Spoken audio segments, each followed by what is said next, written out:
Welcome back, everyone, to another episode of JRPG Journal.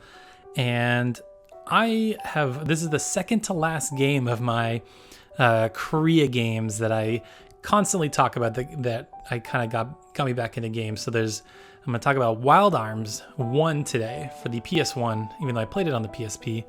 And then after that, there's going to be just one more before we get back into old childhood memories or PS2 stuff. But I definitely wanted to talk about this one because it was just one of those Korea games that helped me get back into JRPG. So I remember hearing about this game thinking like, oh, it's a Western JRPG, and people always built it up as that. And I remember seeing ads and screenshots and stuff in magazines. I'm like, oh, that's kind of an interesting take when everybody was doing, the fantasy or sci-fi stuff. This was kind of a different take on JRPGs, and I didn't really know what it was about or what the story was or how it played or anything. And in hindsight, it's kind of unfortunate how this game landed because it really was the first 3D kind of not open world, but 3D RPG on the PS1. And unfortunately, it came out right before Final Fantasy VII. So a lot of people sort of swept it under the rug and didn't really give it the proper attention it deserved. And I have to be totally honest with you, I didn't initially like this game when I played it. Maybe it's because I had expectations built up in my head, I don't know. But this was one of the few games that I had when I had my blog in Korea. I was writing reviews. This is one of the first ones I actually wrote. And the one thing I can remember sticking out for me in that game was that the game never clearly laid out what you were supposed to do. And what compounded that problem was how there were 3 different playable characters and you could sort of switch between them, and they had their own different special moves and whatnot. But you'd complete a story mission and it's like, okay, great, thanks for helping me out. And then you'd have to talk to him again to get or her or whoever to get the next story hint. And it wasn't laid out okay, I'm going to highlight this in red. That's the city you're supposed to go to. Most JRPGs would sort of guide you in a way, at least mildly, but this one did not. And I got very frustrated at times. But yeah, I can just remember really fun afternoons in my loft in Korea. It was a very small apartment. It was literally one big room, and then it had a stairs to this loft that kind of sat above the one room, and the ceiling was just short enough, or just tall enough that I could stand up, but I was hunched over basically. And I had this really cozy bed. It was this giant mattress and these really comfy pillows, and at the end of this bed was a little tiny window, and I could see the ocean. So I could just sit there and play. I'd be playing Wild Arms, and then I can remember just taking breaks for minutes at a time and just kind of looking out the window and just being relaxed. And whenever I think of this game, those memories just come rushing back of my little PSP gaming nook loft that I would play in. And it was just the most perfect thing. And if I ever, am fortunate enough to buy a really nice house, I totally want to recreate that room somehow, just because it's the most perfect little tight spot to where you could hide your little game collection on the side in a little dresser.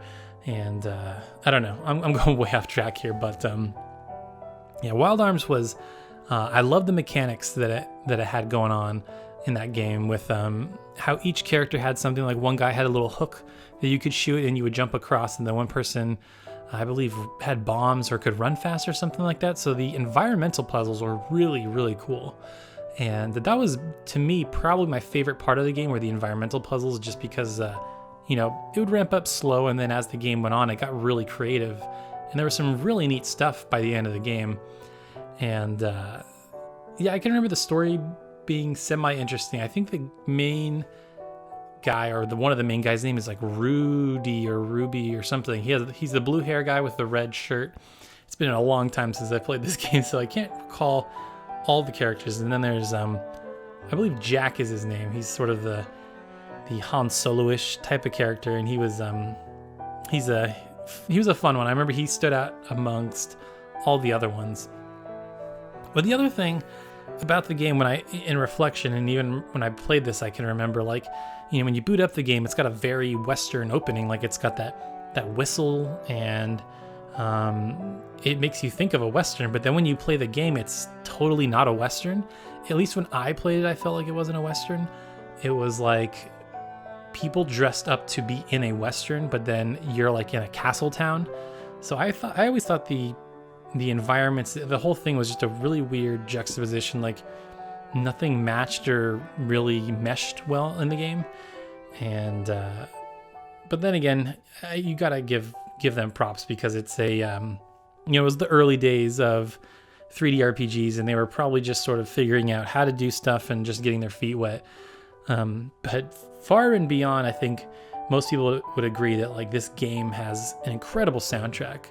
Whether it fits with the game or it is Western-y or it's not, I feel like this game definitely has a really, really good soundtrack that that just is very memorable, very like calming at times, but then also just brings back like, oh my gosh, that is like just a classic JRPG like battle song. Like that, the battle theme, like just the random battle theme, man, that's super, super classic for me. So I don't have particular memories of like much about the game itself, just those environmental puzzles I always thought were really cool, and I think that was a staple for the Wild Arms games going forward, which I'll get to a couple of them in the future, but that is what stood out. But more than anything, it was how I played them. It was just that time in Korea when it would be like a rainy day or a cold day, and I would just be kind of hanging out in that bed or going down to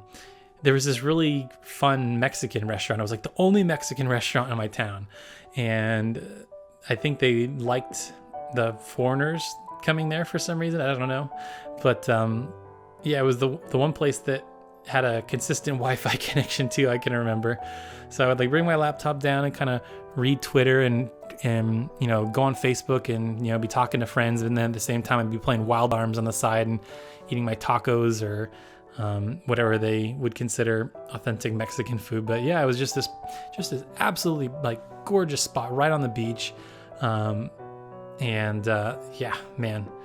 perfect way to enjoy a good game, I think. So anyways, guys, I'd love to know what your thoughts on Wild Arms 1 is, and if you have any particularly fun memories playing it, and what did you think of the series as it progressed? Like, do you wish it would come back? And personally, I feel like people are always clamoring for a Red Dead Redemption sequel, and why not have a Western JRPG? I think that'd be a cool thing to bring back and make it like authentically Western, not this half Western, half castle-y medieval type stuff, but like a true Western JRPG in modern day, I think, or on PS4, I think would be super, super cool, or heck, even I'd take it on Vita. So again, this is a PS1 classic. You can buy on all the typical platforms, and it's available digitally. It's probably really cheap, so you can definitely find it easily for sure.